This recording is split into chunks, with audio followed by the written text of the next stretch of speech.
Yahweh, Yahweh, Yahweh,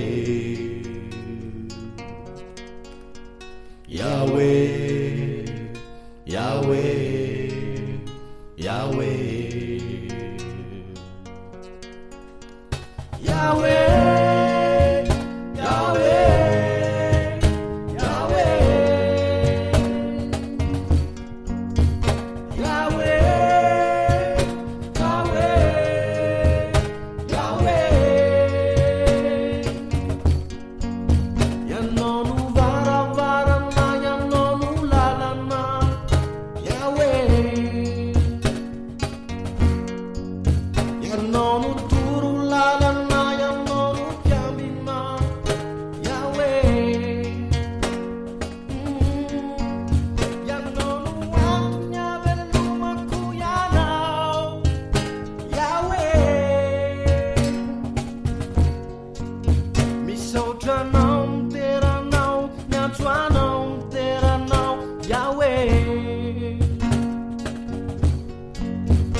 Awami non fiana naya non uluaran Yahweh. Awami non fa fana si fana butana Yahweh.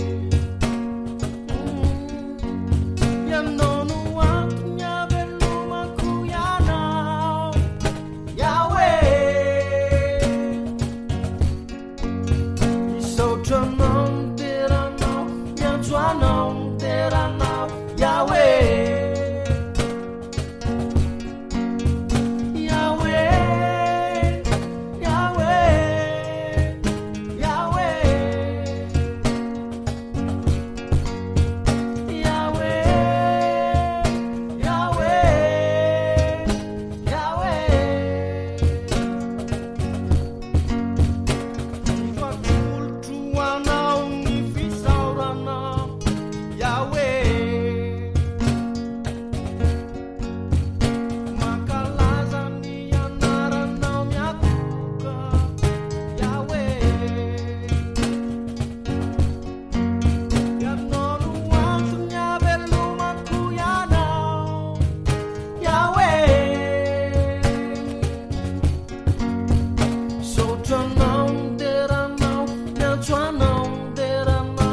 Yahweh,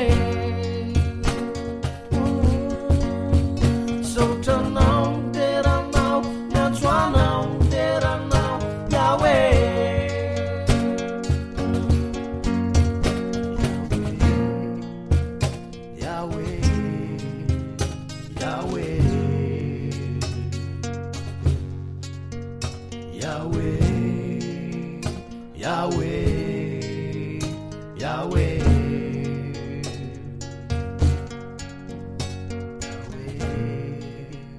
Yahweh, Yahweh. Alléluia, Yahshua Mashiach, alléluia.